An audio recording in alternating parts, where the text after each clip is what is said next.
Welcome to my channel. I am Simran Sahani. तो class 12 students कैसे हो सब? बढ़िया चल रही है ना आपकी इंग्लिश की प्रिपरेशन? बिल्कुल। तो आई होप आपकी इंग्लिश की प्रिपरेशन बहुत अच्छी चल रही होगी। कोई अगर इंग्लिश का चैप्टर नहीं आता है, कोई प्रॉब्लम आ रही है, तो डिस्क्रिप्शन बॉक्स में प्लेलिस्ट दी तो है क्लास 12 इंग्लिश की। जल्दी से जाके सारे चैप्टर पढ़ो, सारा कंफ्यूजन क्लियर करो, क्योंकि अगर एक बार आपने मेरी वीडियो से चैप्टर पढ़ लिया तो चैप्टर आपके दिमाग में क्रिस्टल क्लियर होकर बैठ जाएगा। ठीक है, फिर बात आती है चैप्टर के क्वेश्चन आंसर्स कैसे सॉल्व करेंगे, खुद से बना के आंसर कैसे लिखेंगे कि किसी भी लाइन के किसी भी कोने से आंसर आ जाए तो मैं आंसर कर पाऊँ। ठीक है, तो उसके लिए पहले तो वीडियो देखनी पड़ेगी, तो जाके थर्ड लेवल की वीडियो देख लो, डिस्क्रिप्शन बॉक्स में प्लेलिस्ट गिवन है। अब बात आती है क्वेश्चन आंसर सॉल्विंग की। तो एनसीईआरटी क्वेश्चंस को सॉल्व करना आप लोगों के लिए जरूरी है और कुछ प्रीवियस ईयर्स को। तो आज की वीडियो में हम बहुत सारे इंपॉर्टेंट क्वेश्चन करने वाले हैं, जिसमें मेजर फोकस रहेगा हमारा एनसीईआरटी क्वेश्चंस पे, एंड इससे आपकी बहुत अच्छी तैयारी हो जाएगी क्वेश्चन आंसर्स को फॉर्म करने की। तो चलो शुरू करते हैं आज की वीडियो को। पहली चैप्टर डिस्कस करेंगे अपनी बुक 2 का, जिसका नाम है द थर्ड लेवल। और इतना सुंदर, इतना इंटरेस्टिंग चैप्टर गाइस, अगर आप इंग्लिश को पढ़ते हो ना ध्यान से, मन लगा के और इंटरेस्ट से, तो आपको ऐसा लगेगा गाइस कि जैसे कि आप कोई नॉवल पढ़ रहे हो इस वाले चैप्टर को, स्पेशली अगर आप पढ़ोगे तो। ठीक है, जैसे लोग रिक्रिएशन के लिए, अपना जो है एंटरटेनमेंट के लिए, जैसे हम लोग स्टोरी बुक्स पढ़ते हैं, ठीक है, अपने जो है कई लोगों को काफ़ी इंटरेस्ट होता है अलग अलग स्टोरी बुक्स पढ़ने का, वैसे ही गाइस आप इस स्टोरी को पढ़ के देखो। क्या है the third level? Time travel हो रहा है इस मूवी के अंदर, सॉरी इस स्टोरी के अंदर। ठीक है, और टाइम ट्रैवल वो एक्चुअली में है नहीं, एक्चुअली में क्या है, वो एक इंसान की इमेजिनेशन है। उसने अपनी इमेजिनेशन वर्ल्ड में एक ऐसी दुनिया बना ली है, उस दुनिया के जाने का स्टेशन उसने इमेजिन कर लिया है, एंड व्हाट नॉट। ठीक है, तो कितनी अलग सा ये चैप्टर है। पढ़ा है ना चैप्टर द थर्ड लेवल? जब वो चार्ली, वो आजकल की लाइफ से परेशान हो चुका था, अभी आजकल वाली भी नहीं है उसकी, 90s का ही है वो अभी। ठीक है, तब भी गाइस वो वर्ल्ड वॉर 2 के बाद वाला था, और अब तो हम तो बिल्कुल ही ये कोल्ड वॉर के भी बाद वाले हैं। ठीक है, तो भैया वो चार्ली जो था परेशान हो गया था किससे? अपनी लाइफ से। वही ऑफिस जाना, ऑफिस से आना, सेम टू सेम वही बॉस की सुनना, ऑल दैट रोज जो है ऐसे जाना आना, वो मतलब लाइफ से परेशान था। तो उस परेशानी में जो है उसने अपना मीडियम ऑफ एस्केप 2 जगहों में ढूंढ रखा था। एक वो स्टैम्प कलेक्ट करता था, वो उसकी हॉबी थी। ठीक है, ये भी उसके रियलिटी से एक दूर जाने की एक हॉबी उसने बना रखी थी, उसको अच्छा लगता था स्टैम्प कलेक्ट करके। और वहीं से वो उसने एक और चीज़ ढूंढी, क्या कि जब वो उस ट्रेन स्टेशन पे, ग्रैंड सेंट्रल स्टेशन है न्यूयॉर्क का, बहुत भीड़ होती है वहाँ पे, कभी उसकी डॉक्यूमेंट्री देखी है आपने? बहुत भीड़ होती है उस स्टेशन पे। उस स्टेशन पे जब वो उस भीड़ में था तो उसका दिमाग एक हेल्यूसिनेशन उससे दिखाता है, क्या कि वो कहाँ चला जाता है, एक थर्ड लेवल पे चला जाता है ग्रैंड सेंट्रल स्टेशन के, जो एक्चुअली में है नहीं, वो उसकी मनगढ़ंत चीज़ थी जो उसने खुद को सेटिस्फैक्शन जो है प्रोवाइड करने के लिए उसके दिमाग ने बनाई थी। उसको उस दौर में जाना था जिसके बारे में उसने अपने दादा दादी से सुना था, दादा से सुना था एक्चुअली में, कि पुराने ज़माने के दिन अच्छे होते थे। जैसे हम भी सोचते हैं ना, अरे बचपन कितना क्यूट था यार, है ना, वैसे ही। तो ऐसे ही चार्ली को भी यही लगता है कि पुराने ज़माने के दिन अच्छे होते थे, तो वो तो ट्रेन स्टेशन इमेजिन कर लेता है जो पुराने ज़मानों के जो है जगह तक उसे लेके जाएगा। ठीक है, तो बहुत इंटरेस्टिंग चैप्टर है, अभी भी अगर नहीं पढ़ा है तो आप उसको पढ़ लीजिए और फिर इन क्वेश्चंस को देखिए।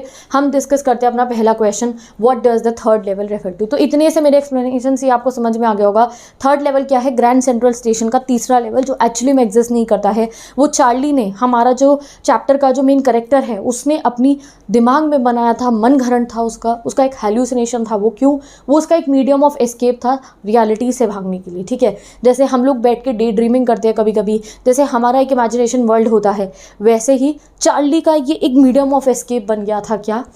ग्रैंड सेंट्रल स्टेशन का the third level.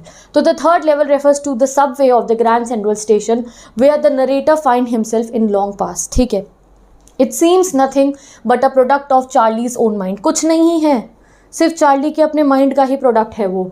It was a medium of escape from the worries, anxieties, fears, stress and insecurities of his life. क्यों उसने वो बनाया था? ये 5 वर्ड लिख देना, आपको मार्क्स मिलेंगे एग्जाम में। वो एस्केप उसने बनाया था अपनी लाइफ की परेशानियाँ, अपनी लाइफ की एंजाइटीज़, अपनी लाइफ के डर, अपनी लाइफ की स्ट्रेस से दूर भागने के लिए वो उसके माइंड का एक प्रोडक्ट था। ठीक है, चलो अगला क्वेश्चन देखते हैं। Would Charlie ever go back to the ticket counter on the third level to buy tickets to Galesburg for himself and his wife? ठीक है, तो आपको बताना है क्या वो जाएगा। तो गाइस सबसे पहली बात देखो, वो तो जाना चाहता था। ठीक है, वो उसके लिए करेंसी भी बदलवा लेता है चार्ली, बट वो होना पॉसिबल नहीं था। क्यों? क्योंकि वो तो सच्ची में एग्जिस्ट ही नहीं करता है। तो हमें इस आंसर को ऐसे करना पड़ेगा, चार्ली तो जाना चाहता था, चार्ली चाहता था कि मुझे वो स्टेशन मिल जाए, मैं तो अपनी वाइफ के साथ वही पुराने दौर में जाके इंजॉय करूंगा, गेलिसबर्ग में शाम को बाहर बैठ के मस्ती करनी है मैंने, बट वो पॉसिबल नहीं था। क्यों? क्योंकि एक्चुअली में तो थर्ड लेवल है ही नहीं। तो चलो देखते हैं। Charlie went looking back for the third level that could take him and his wife to Galesburg. वो जाता है because he wanted to go back to his past, क्योंकि उसे पास्ट में जाना था। He wanted to go back to the world that has not seen 2 of its deadliest war that changed everything. उसे उस दौरान में जाना था जब 2 वर्ल्ड वॉर नहीं हुए थे और शांत का माहौल रहता था, उस ज़माने में उसे जाना था। Time travel is a temporary relief that man seek to escape from the rush of his present experience. Time travel क्या है? एक टेम्प्रेरी रिलीफ है जो इंसान चाहता है उसे मिल जाए अपनी प्रेजेंट सिचुएशन में जब वो फंस जाते हैं, उससे बचने के लिए। It was a world of fantasy that Charlie too had created.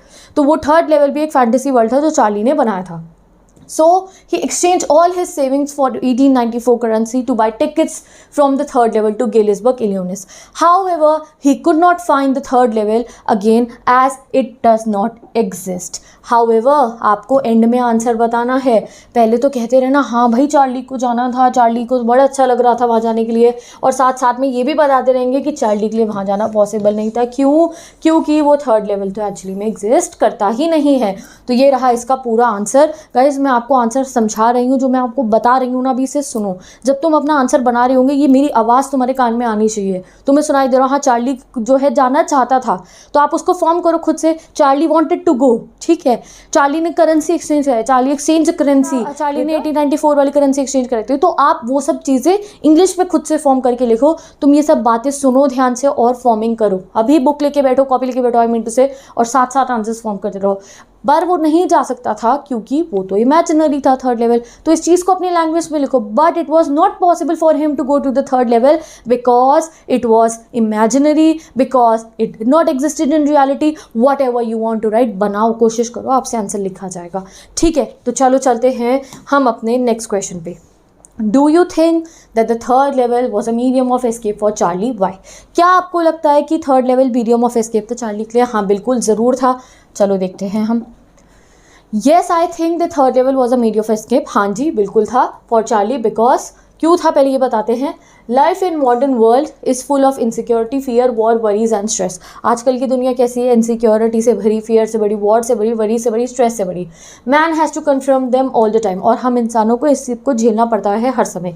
The harsh realities of life make living quite unpleasant and even unbearable. तो ये जो सच्चाइयाँ हैं दुनिया की, कई बार हम इन्हें नहीं झेल पाते हैं, हम इनसे जो है इनका सामना नहीं कर पाते हैं। So he wants to escape into a visual, इसलिए हम उस समय पर अपने लिए कम्फर्ट जोन बनाते हैं, अपने दिमाग में एक इमेजिनरी वर्ल्ड बनाते हैं जहां हमें अच्छा फील होता है। तो Charlie talks to his psychiatric friend about the third level at the Grand Central Station. Charlie ने अपने साइकेट्रिस्ट फ्रेंड को भी ये बताया था कि उसे थर्ड लेवल मिला ग्रैंड सेंट्रल स्टेशन पे। तो उसने उसे क्या बताया था? His friends called it a walking dream. उसने क्या कहा कि ये एक वॉकिंग ड्रीम है, ये तुम्हारा खुली आंखों का सपना है। समझ गए ना, ये एक्चुअली में एग्जिस्ट नहीं करता है, या फिर आप कह सकते हो a walking dream wish fulfilment. यानी कि उसने चलते चलते उस ड्रीम को, उस सपने को अपने जो है जी लिया जो वो हमेशा से चाहता था। वो चाहता था मुझे पुराने ज़माने में जाना है, और उसने चलते चलते वो सपना देख लिया, वो हेल्यूसिनेट हो गया आप कह सकते हो। उसको ये लगा कि हाँ मेरे को तो वो स्टेशन में मिल गया जिससे मैं पुराने ज़माने में जा सकता हूँ। It was a working dream wish fulfilment. Charlie possesses N escapist tendency. Escapist कौन? जो रियलिटी से भागते हैं, ठीक है, जो अपना कंफर्ट एक इमेजिनरी दुनिया में ढूंढ सकते हैं। तो उसके एक एस्केपिज्म वाली टेंडेंसी थी उसमें। Even his stamp collection is a temporary refuse from reality. Even stamp collection भी उसका सच्चाई से भागने का टेम्परेरी रेफ्यूज था। इनफैक्ट गाइज आजकल का अगर हम देखें तो ऐसी बहुत सारी चीज़ें हैं जो हमें टेम्परेरी रेफ्यूज भी देती हैं रियलिटी से। अगर आज के समय की हम बात करें, ये तो स्टैम्प कलेक्शन को ही रेफ्यूज बोल रखा है रियलिटी से, कि स्टैम्प को ढूंढने में, खोजने में इंसान खो गया, फिर उसे अपना जो है स्टैम्प्स कलेक्ट कर रहा है, उस दौरान उसको अपनी लाइफ की वरीज नहीं होंगी, उसका दिमाग बस वही होगा मुझे स्टैम्प कलेक्ट करने हैं and I want to do this that. ठीक है, और आजकल के समय की अगर हम बात करें तो पता नहीं कितनी ही चीज़ें जो हमें टेम्परेरी रेफ्यूज देती हैं रियलिटी से, और हम रियलिटी से भागते जाते हैं। तो ये था टेम्परेरी रिफ्यूज, और वो उसको हेल्यूसिनेशन भी हो जाता है उस वजह से। चलो अगला क्वेश्चन देखते हैं। What do you infer from the Sam's letter? Sam के लेटर से आपको क्या पता चला? अब ये सैम कौन है भाई? जिन्होंने चैप्टर नहीं पढ़ा उन्हें नहीं पता होगा सैम कौन है, तो थोड़ा सा यहाँ भी बता देती हूँ। तो सैम पता है कौन है? अभी लास्ट क्वेश्चन में जो वो उसका साइकियाट्रिस्ट दोस्त था ना, जो कह रहा था भाई ऐसा तो कुछ होता ही नहीं है, थर्ड लेवल वगैरह ऐसा नहीं हो सकता, ये तुम्हारी खुली आंखों का सपना है। ठीक है, वही सैम अब थर्ड लेवल में जाके से ट्रेन पकड़ के गेलिसबर्ग जाके सेटल हो गया, वही सैम उसका दोस्त। ठीक है, अब क्या होता है, जो चार्ली जो है अपना सारे के सारे फर्स्ट डे कवर्स चेक कर रहा था ना। फर्स्ट डे कवर ये सब चैप्टर में मैं पढ़ा चुकी हूँ। स्टैम्प कलेक्टर्स के पास ना फर्स्ट डे कवर के रूप में वो स्टैम्प जैसे ही नया लॉन्च होता है अपने पास रख लेते हैं। तो एक बार ऐसे ही चार्ली अपने जो फर्स्ट डे कवर सारे के सारे एनवेलप्स देख रहा था, तो उसमें उसको एक लेटर मिलता है, और वो लेटर किसका होता है? उसके दोस्त सैम का होता है। और वो कहाँ से आया होता है? वो गेलिसबर्ग इलिनॉइस से आया होता है 1890s वाले ज़माने से, जिस ज़माने में चार्ली जाना चाहता था ना, उस ज़माने से। अब वो लेटर पढ़ के चार्ली शॉक हो जाता है। क्यों? क्योंकि उस लेटर में क्या लिखा होता है, वो सैम, उसका साइकियाट्रिस्ट फ्रेंड, वो चार्ली को बताता है कि अरे चार्ली सुन, वो क्या हुआ था कि मेरे को ना 3rd लेवल मिल गया था, ठीक है, और मैंने वहाँ 3rd लेवल की ट्रेन ली और मैं अब गेलिसबर्ग में सेटल हो गया हूँ। तो तुम भी यही करो कि तुम भी जो है बार बार 3rd लेवल को ढूंढते रहो, और जैसे ही तुम्हें 3rd लेवल मिल जाए तो टिकट लेके अपनी वाइफ के साथ आ जाना, क्योंकि गेलिसबर्ग में मैं तो पहुँच गया हूँ और मुझे तो बहुत अच्छा लग रहा है गेलिसबर्ग में। हाँ, मेरा पुराना वाला बिजनेस नहीं चल रहा है गेलिसबर्ग में। क्यों नहीं चल रहा है? क्योंकि सैम क्या था, साइकियाट्रिस्ट था, और उस ज़माने में लोगों को साइकियाट्रिस्ट की ज़रूरत नहीं होती थी, ठीक है, वो वैसे बड़े खुश रहते थे, उन्हें ऐसे कुछ ज़रूरत नहीं थी, ठीक है। तो सैम ने कहा कि मैंने अपना कोई और बिज़नेस ऑन कर लिया, पता है तो मुझे बताओ कमेंट सेक्शन में, नया बिज़नेस कौन सा ऑन करता है सैम। और उसको लेटर लिख के भेज देता है चार्ली को कि ठीक है भाई, तू भी जल्दी जल्दी ढूंढता रहे 3rd लेवल को, जैसे तुझे मिले तू भी आ जाओ अपनी वाइफ के साथ में। और जो है चार्ली भी पूरी अपनी टिकट विकेट की पैसे वैसे इकट्ठे करके रख लेता है और 3rd लेवल ढूंढता रहता है। तो ये देखो आप, वही सैम जो उसका साइकियाट्रिस्ट फ्रेंड था, वही 3rd लेवल में जाके सेटल हो गया। अब ये सब क्या था, क्यों था, वो तो आपको पता ही है कि सैम साइकियाट्रिस्ट भी जो है चार्ली की अपनी ही इमेजिनेशन था और उसने वो सब खुद ही करा था, ठीक है। तो चलो देखते हैं। The way Charlie came across Sam's letter was surrounded in mystery, ठीक है। वैसे तो ये मिस्ट्री की बात है कि कैसे जो है सैम का लेटर चार्ली तक पहुंचा, ठीक है। क्या मिस्ट्री थी अभी डिस्क्लोज करते हैं। Among his oldest first day covers he found an envelope. First day cover क्या होता है, मैंने बता दिया, स्टैम्प कलेक्टर होते हैं ना, तो वो जब नया स्टैम्प लॉन्च होता है तो वो खुद को ही वो जो है मेल कर देते हैं, जैसे कि उनके पास वाला स्टैम्प आ जाए। तो अब जब वो अपने फर्स्ट डे कवर्स को चेक करता है, जैसे तुम्हारा कोई जर्नल होगा, तुम्हारा कोई कलेक्शन करते होगे, कॉइन कलेक्शन, फोटो कार्ड्स अगर तुम कलेक्ट करते हो तो तुम देखते होगे बार बार, ठीक है। तो ऐसे ही वो अपने स्टैम्प कलेक्शन चेक कर रहा था, तो उसमें उसको वो एनवेलप मिल गया और उस एनवेलप में एक लेटर मिल गया जो उसके ग्रैंडफादर के एड्रेस का था, ठीक है। और वो उसको ओपन करता है, बट वो एक्चुअली में किसके लिए था, चार्ली के लिए था, ठीक है। इट वॉज रिटन ऑन 18 जुलाई 1894, ठीक है। पूरी टाइम ट्रैवल चल रहा है इस मूवी में, सॉरी इस चैप्टर में। देखो ये देखो लेटर कहाँ कब का लिखा हुआ है, जुलाई 1894। आया कब है, आज के समय पे, मतलब कि जो जिस समय पे ये चैप्टर है ना, वर्ल्ड वॉर 2 के बाद वाला। वर्ल्ड वॉर 2 1945 में ख़त्म हुआ, तो उसके बाद का है हमारा चार्ली। तो ये 1894 में आज के ज़माने पे चार्ली के नाम पे लेटर लिखा हुआ कौन कैसे आ गया। 1894 में कौन जानता था चार्ली को, ये सैम ही जानता था, ठीक है। तो सैम क्या हुआ, सैम ने 3rd लेवल से ट्रेन पकड़ी और वो पहुँच गया गेलिसबर्ग। और फिर गेलिसबर्ग में तो वो 1894 में था, तो उसने वहाँ से लेटर लिखा चार्ली को, ठीक है। ये हुआ था। और फिर वो जो है चार्ली को अपने कलेक्शन में मिल गया और उसने पढ़ लिया। बट एक्चुअली में क्या है गाइस, ना ही कोई 3rd लेवल है, ये सब चार्ली ने खुद करा था अपना टेम्प्रेरी रिलीफ पाने के लिए सच्चाई से, ठीक है। तो चलो देखते हैं आगे। It was written on July 18, 1894। The post mark showed the picture of the President Garfield. Generally the first day covers have blank papers in them, but this one contained a letter. तो इस first day cover में एक letter भी था। The letter was addressed to Charlie. In the letter Sam had inform Charlie that he was living on the 3rd level. He had also told Charlie and his wife to keep looking for the 3rd level. Clearly the letter was product of Charlie's imagination, ठीक है। तो ये जो letter था ये भी proper Charlie की imagination का ही एक प्रोडक्ट था। उसने सैम बन के खुद को एक लेटर भी लिख लिया था, ठीक है। तो डेफिनेटली हमारे चार्ली को एक अच्छे से साइकियाट्रिस्ट की ज़रूरत थी। The modern world is full of insecurity, fear, war, worry. What are the ways in which we attempt to overcome them. हम कैसे आजकल के समय में जो है ये सब जो परेशानियाँ होती हैं, जो स्ट्रेस होते हैं, हम इनसे दूर रह सकते हैं और कैसे हम रहते हैं। तो we can overcome the anxieties and insecurities in the modern world by getting involve in some practical and beneficial activities. तो क्यों ना हम किसी प्रैक्टिकल एक्टिविटीज़ में इन्वॉल्व हो और बेनिफिशियल एक्टिविटीज़ में, जैसे कि कोई हॉबी या फिर फ्रेंड्स और फैमिली के साथ टाइम स्पेंड करना, या ट्रिप पे जाना, या फिर मेडिटेशन करना, या एक्सरसाइज करना। ये हमारी बैलेंस और हेल्दी लाइफ में हमारी हेल्प करेगी। Reading good books is equivalent to having good friends with great insight. अगर आपके पास गुड फ्रेंड्स नहीं है जिनके साथ आप टाइम एंजॉय कर पाओ, तो गुड बुक्स रीड कर सकते हो आप। They not only enrich us with the vast store of knowledge but also help us to learn from others experience and stay rooted to some basic qualities of humanity. तो ये सब बातें आप mention कर सकते हो कि अगर हमें जो है अपनी स्ट्रेस दूर करना है, ये सब चीज़ें दूर करनी है, तो रादर देन हम एक्सट्रीम तरीके में जाए, हम सिंपल तरीके से अपने फ्रेंड्स, फैमिली, बुक्स पढ़ के, एक्सरसाइज करके, मेडिटेशन करके अपने आप को जो है बचा सकते हैं इन सब चीज़ों से और अपने आप को हैप्पी रख सकते हैं। जॉइनिंग हॉबी क्लासेस ऑफ, या फिर आप कहो कि जिम ज्वाइन कर लो, attending social events like birthdays, weddings, going for outdoor games, interacting meaningfully through social networking sites and writing diaries etcetera can help us relieve our worries. तो ये कुछ बातें जो मैंने बताई है वो अपने आंसर में आप ऐड कर सकते हो, क्योंकि आज के समय पे आपके एग्जाम में ऐसे इनसाइट बेस्ड क्वेश्चन आ सकते हैं, ठीक है। ये नहीं आ सकेगा सिर्फ कि चार्ली की 3rd लेवल क्या था, थर्ड लेवल कहाँ पे था, थर्ड लेवल का रास्ता एक्सप्लेन करो। ऐसे क्वेश्चन भी आ सकते हैं कि चार्ली जैसे लोग या आजकल के समय पे लोग, जब अभी तो गाइस सेकेंड वर्ल्ड वॉर के बाद अब तो और सिचुएशन ऐसी ही है, अब अभी भी हम लोगों को इतना स्ट्रेस होता है, तो हम कैसे बच सकते हैं। तो this is a very beautiful question. ये सब बातें आप ऐड करना और जो है अपना आंसर बनाना, ठीक है। तो simple activities like listening to music, playing with pets and dinners, watching cinema and going to places like park etc. This can help us to get rid of stress, boredom and insecurities. तो इतनी सारी जो कि मैंने आपको बताई है ना एक्टिविटीज़, इनमें से कुछ अपने आंसर में मेंशन कर देना, आपको फुल मार्क्स मिलेंगे, ठीक है। तो आप इसको ना स्क्रीनशॉट ले लो इसका, या फिर जो है मैं इंस्टाग्राम आईडी पे नोट्स डालूंगी, वहाँ से एक्सेस कर लेना, नहीं तो पिंड कमेंट में से, so that you can access it. चलो अगला क्वेश्चन देखते हैं।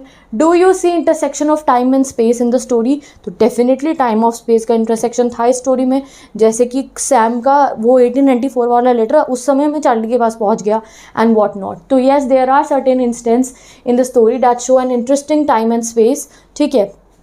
Firstly, the 2 levels of Grand Central Station were located in the present time, while the third level existed in the 1890s, ठीक है। तो 2 लेवल तो अभी के ज़माने के थे और थर्ड लेवल में 1890s चल रहा था, ठीक है। Secondly, Charlie and his wife Louisa lived in the present time, yet he rushes to the old currency to buy 2 tickets to the Galesburg of 1894। तो येस, वो आज के समय पे रह रहे थे, पर वो क्या करता है, वो पुरानी करेंसी खरीद के रख लेता है। Further, the old architecture of the platform at the third level is different from the modern platforms of the first 2 level. Next चीज़, आपको याद है मैंने आपको थर्ड लेवल का आर्किटेक्चर बताया था, ग्रीन लैंटर्न वाले लैंप लगे हुए थे, वहाँ पे वो एक ब्रास का वो था जिसमें जो लोग पीक जो है उसको जो है वो कर देते हैं ना, जैसे पान वान जो खाते हैं तो वो थूक देते हैं उसके अंदर, वो था पूरा का पूरा पिट, और अलग अलग सी चीज़ें थी। वो टिकट काउंटर भी कितना अलग सा था, तो काफ़ी सारी ऐसी अलग अलग सी चीज़ें थी। Besides the archaic manner of the dressing of the people, लोगों का ड्रेसअप अलग था। न्यूज़पेपर सबसे बड़ा एग्जाम्पल था, टाइम और जो है आप कह सकते हो टाइम ट्रैवल का एग्जाम्पल। द वर्ल्ड जो न्यूज़पेपर था उसमें 1894, तो यहाँ पे ना एरर है, ठीक है, 1894 है। It also overlaps with the Charlie's real-time world and existence. Lastly, the letter was mailed to Charlie's grandfather on 18 July 1894, highlights the intersection of time and space, as the sender Charlie's friend Sam and the receiver Charlie's himself belong to the present time, ठीक है। तो यहाँ पे भी time और space का intersection है। तो ये 5 एग्जाम्पल आपको मेंशन करने हैं, you can see the answer. और हम चलते हैं नेक्स्ट क्वेश्चन पे। Apparent illogicality sometimes turn out to be a futuristic projection discuss. तो यहाँ लिखा है कि आज के समय पे आपको जो चीज़ इलॉजिकल लग रही है, बट कई बार वो चीज़ें फ्यूचर की सक्सेसफुल इन्वेंशंस होते हैं। जैसे अभी हमें चैप्टर पढ़ के लग रहा है time travel is not possible, ऐसा तो कुछ हो ही नहीं सकता है, बट ऐसा भी हो सकता है कि जो चीज़ आज के समय पे हमें लॉजिकल लग रही है वो आगे चल के फ्यूचर का बहुत बड़ा इन्वेंशन हो। क्या ऐसा कभी हुआ है? डेफिनेटली हुआ है।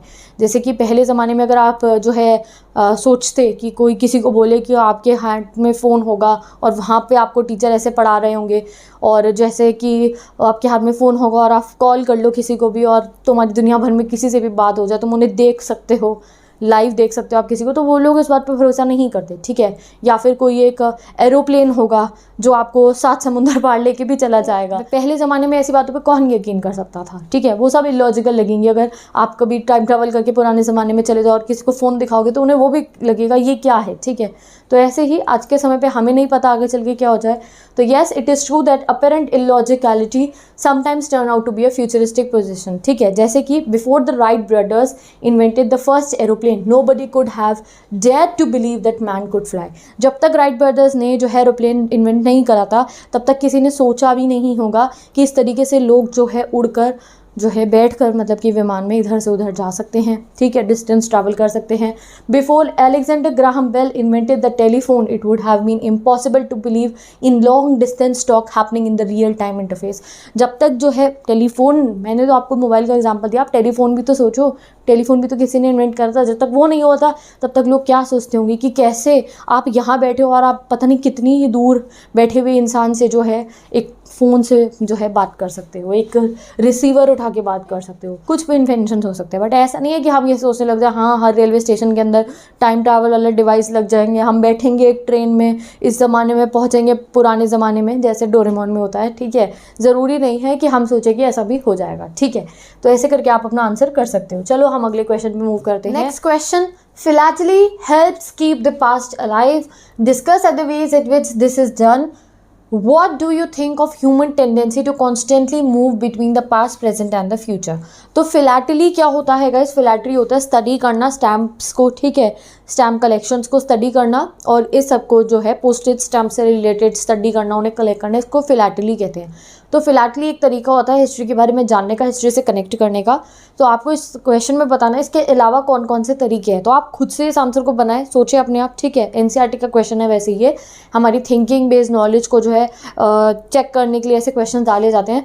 तो उसके अलावा और कौन से तरीके, जैसे हम पास्ट के बारे में जान सकते हैं, डेफिनेटली हम आर्किटेक्चर पुराने ज़माने का स्टडी कर सकते हैं, हम पुराने ज़माने की books, inscriptions, diary entries, biographies, auto sketches, उनके थ्रू जो है हम हिस्ट्री के बारे में जान सकते हैं। हम मॉन्यूमेंट्स को विजिट करके जो है हिस्ट्री के बारे में जान सकते हैं। देयर आर वेरियस मेजर्स जिससे हम हिस्ट्री को जान सकते हैं और हिस्ट्री को अलाइव कर सकते हैं, ठीक है, मतलब कि उसके बारे में जान के उनको समझ सकते हैं। बहुत सारे एग्जाम्पल आप मेंशन कर सकते हो।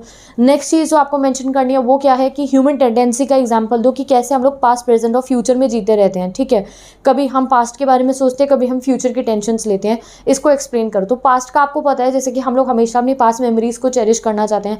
जैसे कि हम अपने घरों में, आपने देखा होगा कि आप सबके बचपन में जब भी कोई बर्थडे सेलिब्रेट हुआ होगा तो डेफिनेटली आपके पास बचपन की कोई फोटोज़ होंगी, कोई वीडियोस होंगी जिनको आप देखते होगे, ठीक है। तो इस तरीके से लोग अपने पास्ट को कलेक्ट करके रखते हैं अपने पास, सो दैट वो उसे बाद में चेरिश कर सके। साथ ही के साथ जब हम प्रेजेंट में रह रहे होते हैं हम फ्यूचर की बहुत टेंशन लेते हैं। जैसे कि अभी आपके बोर्ड एग्जाम है, तो जब आप अपने बोर्ड एग्जाम्स की तैयारी कर रहे हो, साथ ही के साथ आप ये भी सोचते हो कि आगे चल के मेरी लाइफ में क्या होने वाला है, क्या मेरे को अपनी डिज़ायर्ड परसेंटेज मिलेगी, क्या मैं आगे चल के वो चीज़ अचीव कर पाऊंगा जो मैं चाहता हूँ। तो फ्यूचर की भी हम सोचते रहते हैं, पास्ट को भी जो है हम कई बार चेरिश करते हैं, पास्ट के मोमेंट्स को, कई बार रिग्रेट्स भी सोचते हैं पास्ट के, और बहुत कुछ, ठीक है। तो इस तरीके से ह्यूमन टेंडेंसी होती है ये पास्ट, प्रेजेंट एंड फ्यूचर में ऑसिलेट करने की, ठीक है, कभी पास्ट से प्रेजेंट में, कभी प्रेजेंट से फ्यूचर में, यही हम ह्यूमंस की टेंडेंसी होती है। तो इसको आप अपने शब्दों में लिखने की कोशिश करो। अगर आपको एक हिंट चाहिए, एक आइडिया चाहिए कि कैसे लिख सकते हैं, तो डिस्क्रिप्शन बॉक्स में पिंड कॉमेंट में मैंने दोनों ही क्वेश्चन का आंसर लिख दिया है। एक ये वाला है, इससे ऊपर वाला क्वेश्चन जो मैंने बताया था, सो दैट आप उनको अपनी लैंग्वेज में फॉर्म कर पाओ, ठीक है। तो with this guys we have completed these NCERT question. इस वीडियो में गाइस हमने बस एनसीईआरटी क्वेश्चन ही कवर करे हैं। जो नेक्स्ट पार्ट आएगा इस सीरीज का, Q&A सीरीज का, उसमें मैं आपको प्रीवियस ईयर क्वेश्चंस कराऊंगी, एक्स्ट्रा क्वेश्चंस कराऊंगी जो तुम्हारे प्री बोर्ड्स में, हाफ ईयरली में, बोर्ड एग्जाम में तुम्हें डेफिनेटली दिखने वाले हैं, ठीक है। क्यों? क्योंकि जो है मैं बहुत सारे ऐसे क्वेश्चन में कराने वाली हूँ, खुद से भी आई ऐड क्वेश्चंस देयर जो आपको दिखाई देंगे कि यस ये हमारी चैप्टर से रिलेटेड पूरी नॉलेज जो है हमें दे रहे हैं, ठीक है। तो आज तो एनसीईआरटी के कर लिए हैं, कल बनाएंगे वीडियो जिसमें हम चेक करेंगे प्रीवियस ईयर क्वेश्चन, ठीक है। तो इससे हमारी फुल पैक प्रिपरेशन हो जाएगी। अगर बाई चांस एनसीईआरटी से कोई क्वेश्चन आता है वो भी हमें आता होगा, प्रीवियस ईयर आता है वो भी हमें आता होगा, कोई नया क्वेश्चन आता है तो इतने क्वेश्चन प्रैक्टिस करने के बाद नए को सॉल्व करने का भी जो तरीका है हमें पता होगा। तो with this I am ending this video. Bye bye, take care सब लोग। ऐसे ही अगर आपको इंग्लिश के बाकी चैप्टर्स पढ़ने, क्वेश्चन आंसर चेक करने हैं, और सिर्फ इंग्लिश नहीं, क्लास 12th के बाकी सब्जेक्ट्स भी, जैसे ह्यूमैनिटीज़ के सभी सब्जेक्ट, फिजिकल एजुकेशन, तो आप मेरा चैनल चेक कर सकते हो। मैं मिलती हूँ आपसे नेक्स्ट वीडियो में। Till then bye bye, take care and best of.